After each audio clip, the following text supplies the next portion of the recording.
আসসালামু আলাইকুম রহমতুল্লাহ। প্রিয় ভাই বোনেরা, প্রিয় গাইস, এটা আমাদের গ্রামের বাড়ি।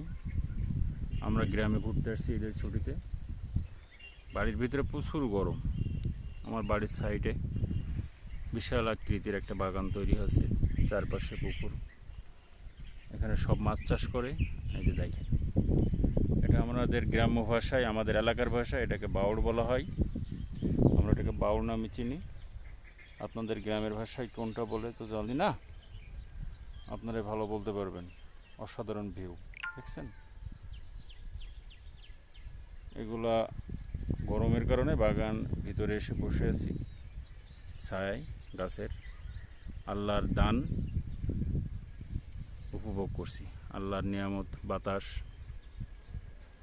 অনেকটা গা ঠান্ডা হয়ে আসছে। একটু আকাশের প্রকৃতিটা দেখেন, ভিউ অসাধারণ না? গ্রামের আকাশের ভিউটা দেখছেন।